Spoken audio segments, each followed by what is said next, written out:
Nancy Pelosi को blacklist कर देना, यह भी एक बड़ी खबर आई। अमेरिका की तीसरी सबसे पावरफुल शख्सियत वो हैं, उन्हें ब्लैकलिस्ट करने का मैसेज क्या दिया गया अमेरिका को, जरा ये समझाइए। और उसके बाद जो काउंटर में अमेरिका ने कहा कि उनके युद्धपोतक विमान जो हैं वो अभी भी बने रहेंगे वहां पर, तो लड़ाई तो आर पार की दिख रही है साफ साफ। देखिए, ये सिंबॉलिक भी है शुभांकर। आपको लग रहा है कि किसी को भी लग रहा है कि नैन्सी पेलोसी चाइना जाने वाली हैं। जिस तरीके का रुख उन्होंने अपनाया है, जिस तरीके के स्टेटमेंट्स उन्होंने दिए हैं, आज नहीं सालों साल से 1990 से अब तक, तो वेलकम तो नहीं होंगी चीन में। लेकिन ये एक नया ट्रेंड चल गया। अगर आप देखें, रूस यूक्रेन वॉर के दौरान और उसके बाद जितने भी रूसी सीनियर ऑफिशियल्स, पॉलिटिकल लीडर्स हैं, उन सबको यूएस ने सैंक्शन कर दिया। फिर चीन और यूएस की लड़ाई जब चल रही थी तो यूएस ने बड़े सारे चीन के ऑफिशियल्स को सैंक्शन कर दिया था। आज क्योंकि नैन्सी पेलोसी ने एक ऐसे रेड लाइन को क्रॉस किया जो चीन बर्दाश्त नहीं कर सकता, तो इसलिए चीन ने जवाब में पेलोसी डेलीगेशन और उनके खानदान, उनके पूरे फैमिलीज को सैंक्शन किया है। और ये भी कहा है कि न केवल उनका एंट्री चीन में बाहर होगा, उनके फैमिली दूर दूर तक, अगर उनसे कोई भी कनेक्टेड है, वो चीन के साथ बिजनेस भी नहीं कर सकते हैं। अब बिजनेस नहीं करना बहुत इंटरेस्टिंग होगा, क्योंकि ये सारे जो फैमिली मेंबर्स है पेलोसी और ये जो डेलीगेशन आए थे, उनके बड़े सारे स्टेक्स हैं और काफी सारे इंपोर्ट्स चीन से ही जाते हैं। तो इम्पैक्ट शायद उनके पर्सनल लाइफ को है। लेकिन आप लार्जर पिक्चर देखें, यहाँ पे बहुत सारे ऐसे सैंक्शंस होने वाले हैं या बहुत सारे ऐसे कैंसलेशंस होने वाले हैं, जिससे धक्का न केवल अमेरिका और चीन को लगेगा, लेकिन इंटरनेशनल ग्लोबल कम्युनिटी को भी लगेगा। क्योंकि अगर ऐसे क्लाइमेट मीटिंग की बात करते हैं, अगर क्लाइमेट मीट को बैन कर देता है या कैंसिल कर देता है चीन, तो बिना कंसेंसस के, ग्लोबल कंसेंसस के, P2 लीडर्स ना हो वहां पर, तो क्या कंसेंसस बनेगा आपका क्लाइमेट पर? कोई कंसेंसस नहीं बन सकता। तो जब ऐसे ग्लोबल लीडर्स एक दूसरे को बैन करने लगे, मीटिंग्स कैंसिल करने लगे, तो नुकसान रीजनल या दो देशों का नहीं होता है, ग्लोबल भी होता है। नहीं तो अभिषेक, इसको लेकर फिर एक सवाल आम इंसान के मन में आता होगा, भारत में भी तमाम लोगों के मन में सवाल होगा कि फिर नैन्सी पेलोसी के दौरे से हासिल क्या हुआ? क्योंकि दुनिया में वैसे ही मंदी का दौर आ रहा है, आप कह रहे हैं कि तमाम आर्थिक परेशानियों का सामना करना पड़ेगा, युद्ध की स्थिति आती है तो दुनिया फिर एक थर्ड वर्ल्ड वॉर में जाएगी, क्योंकि अब सारे देश सशक्त हैं और जापान, अमेरिका दोनों शामिल अगर होते हैं तो फिर तो वर्ल्ड वॉर वाली स्थिति होती है। तो नैन्सी पेलोसी का यहां जाना, उसके क्या फायदे हैं, जरा एक बार समझाने की कोशिश कीजिए। क्योंकि उसके बाद से जो कुछ हो रहा है दोनों तरफ से, वो ऐसा लग रहा है कि नुकसान ही नुकसान हो। शायद इसकी जरूरत नहीं थी, वक्त की नजाकत को देखते हुए, रूस यूक्रेन के चलते जो आर्थिक नुकसान दुनिया झेल रही है, या कोरोना काल के बाद, शायद इससे बचा जा सकता था। देखिए, सबसे बड़ा नुकसान तो शायद ताइवान के लिए है, जिसको लग रहा है कि उनका फायदा हुआ है।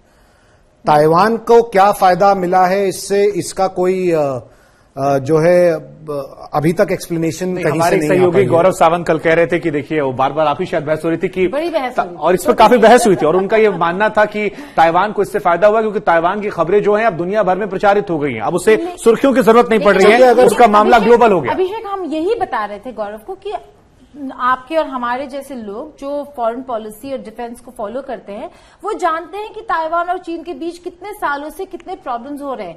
इंटरनेशनल स्टेज पे ले आया होगा, लेकिन क्या पेलोसी की विजिट ने कोई डिलीवरेबल्स दिया? क्योंकि उनको पॉलिसी डिसीजन मेकिंग का तो हक ही नहीं है उनके पास, राइट ही नहीं है। और अगर सुर्खियों में आया भी है तो शायद हिंदुस्तान में सुर्खियों में नहीं था। हाँ। लेकिन अगर आप वर्ल्ड प्रेस देखें तो ये बात सुर्खियों में काफी समय से That's another big point, हाँ। जी, अब ये भी दिलचस्प पहलू। लेकिन फिर हासिल क्या हुआ, इसके फायदा क्या हुआ? आप तीनों के लिहाज से पूछ रहा हूं मैं, अमेरिका के लिहाज से, चाइना के लिहाज से, ताइवान के लिहाज से, बताएं अभिषेक। जी अभिषेक। अमेरिका के लिहाज से अगर आप कोई इसमें जीत देखना चाहते हैं तो वो शायद ये है कि जो बुलिंग टैक्टिक्स चाइना की होती हैं, शायद वो ब्लफ कॉल आउट हुआ है। शायद, मैं कह रहा हूं वहां भी इसमें हमारे पास कोई पुख्ता एक्सप्लेनेशन नहीं है कि हां, चीन ने जिस तरह की, और वो भी इस कॉन्टेक्स्ट में कि चीन ने जिस तरह का अपना एंटे अप किया था कि अगर नैन्सी पेलोसी यहां आई तो खामियाजा यूएस को भुगतना पड़ेगा, तो वो दूर दूर तक होते हुए नहीं नजर आ रहा। शायद खामियाजा ताइवान को जरूर भुगतना पड़े, लेकिन यूएस तो कॉन्सिक्वेंसेस नहीं फेस करेगा। और अगर, बड़ा हाइपोथेटिकल बात है ये, अगर यूएस मान लीजिए लड़ाई में भी आता है, अगर लड़ाई होती है और लड़ाई में पूरी सहायता के साथ आ जाता है, तब शायद हम ये जान सकते हैं कि फायदा क्या हो ना हो। और उसमें भी बहुत फारफेच्ड है कि भाई सेकेंड वर्ल्ड वॉर में बड़े क्लियर कट कॉन्सिक्वेंसेस थे।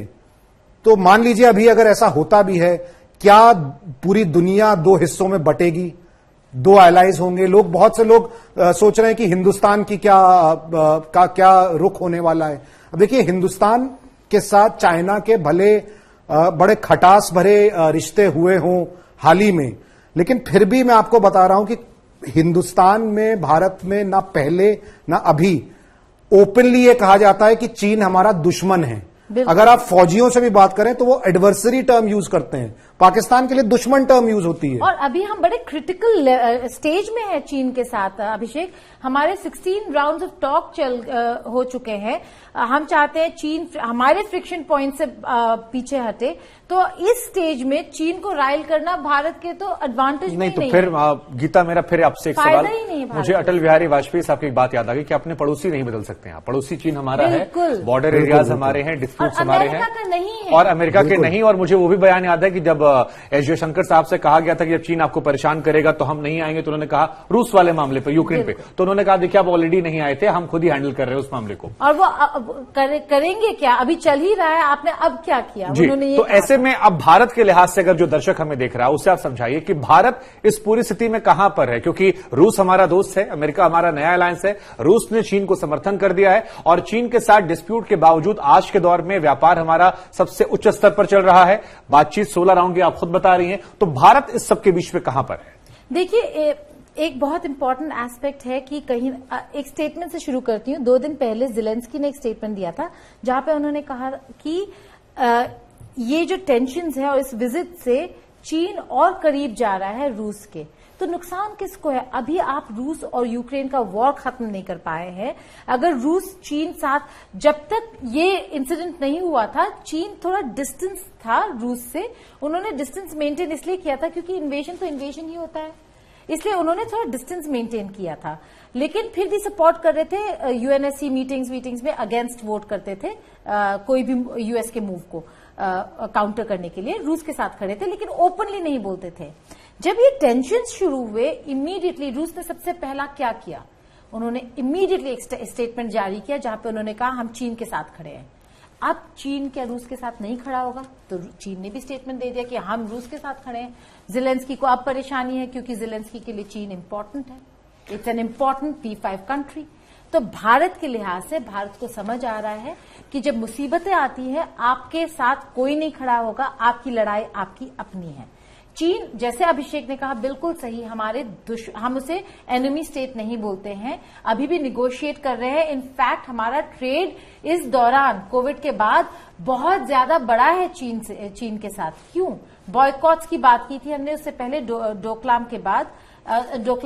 गालवान के बाद, लेकिन कोविड के बाद इंपोर्ट्स बढ़े हैं। क्यों? क्योंकि चीन अभी भी एक इनडिस्पेंसेबल कंट्री है सप्लाई चेन में।